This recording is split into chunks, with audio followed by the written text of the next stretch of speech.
తెలంగాణ వ్యాప్తంగా రెండో విడత పంచాయతీ ఎన్నికలకు పోలింగ్ అయితే ముగిసింది. దానికి సంబంధించి పోలింగ్ ముగిసిన చోట్ల కౌంటింగ్ అయితే కొనసాగుతుంది.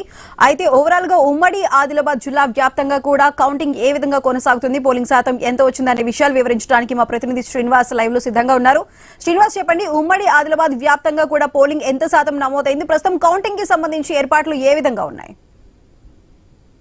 ఉమ్మడి ఆదిలాబాద్ జిల్లా వ్యాప్తంగా 27 మండలాల్లో 514 గ్రామ పంచాయతీలకు గాను 4942 వార్డు మెంబర్ స్థానాలకైతే ఈ రోజు పోలింగ్ ప్రక్రియ అయితే ముగిసింది. మధ్యాహ్నం 2 గంటల తర్వాత ఇటు కౌంటింగ్ ప్రక్రియ అయితే కొనసాగుతుంది. అయితే ఇప్పటికే రెండో విడతకు సంబంధించి 30 జీపీలు ఏకగ్రీవం కాగా ఈ 30 జీపీల్లో 15 ఇటు కాంగ్రెస్ పార్టీ బలపరిచినటువంటి అభ్యర్థులు ఏకగ్రీవం కాగా 11 స్థానాల్లో బీజేపీ, 2 స్థానాల్లో బీఆర్ఎస్, అలాగే ఇండిపెండెంట్ అభ్యర్థులు ఒకరైతే ఏకగ్రీవాలు అయితే అయిన పరిస్థితులు అయితే ఉన్నాయి. అయితే ఇప్పటికే ఉమ్మడి ఆదిలాబాద్ జిల్లా వ్యాప్తంగా కూడా పూర్తిగా కౌంటింగ్ పూర్తి స్థాయిలో పోలింగ్ ప్రక్రియ అయితే ముగిసింది. ప్రస్తుతానికి అయితే కౌంటింగ్ ప్రక్రియ అయితే కొనసాగుతుంది. కౌంటింగ్ సంబంధించి ఉమ్మడి ఆదిలాబాద్ జిల్లా వ్యాప్తంగా కూడా ఈ రోజు మధ్యాహ్నం 1 గంట వరకు అయితే మంచిర్యాల జిల్లాలో 79.80% పోలింగ్ శాతం నమోదవగా, కొమరంభీం జిల్లాలో 84.56, అలాగే నిర్మల్ జిల్లాలో 82.67, ఆదిలాబాద్ జిల్లాలో 83.80% అయితే పోలింగ్ అయితే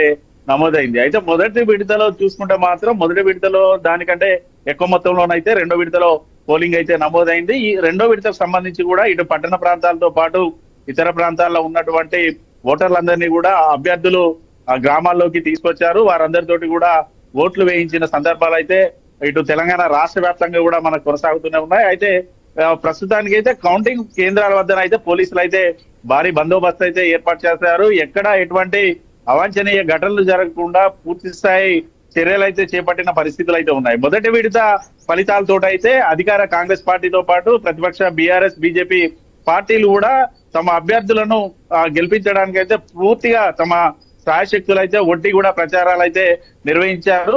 ఇటు ఉమ్మడి ఆదిలాబాద్ జిల్లా వ్యాప్తంగా చూసుకుంటే మాత్రం ఆదిలాబాద్, నిర్మల్, మంచిర్యాల, ఆసిఫాబాద్ జిల్లాలో రెండో విడతకు సంబంధించి కాంగ్రెస్ పార్టీ సంబంధించినటువంటి నేతలు కావచ్చు, అధికార పార్టీకి సంబంధించిన ఎమ్మెల్యేలు కూడా ఇటు ప్రచారాలు అయితే నిర్వహించారు. మొదటి విడతలో 506 స్థానాలకు గాను 236 స్థానాలు అయితే కాంగ్రెస్ పార్టీ గెలుపొందింది. ఖచ్చితంగా రెండో విడతలో మాత్రం 300కు పైచిలకు స్థానాలను కాంగ్రెస్ పార్టీ బలపరిచిన అభ్యర్థులు గెలుచుకునే దిశగానైతే చర్యలు అయితే తీసుకుంది. ఇటు బీఆర్ఎస్ పార్టీ కూడా మొదటి విడతలోనైతే 112 స్థానాలను అయితే గెలుచుకుంది.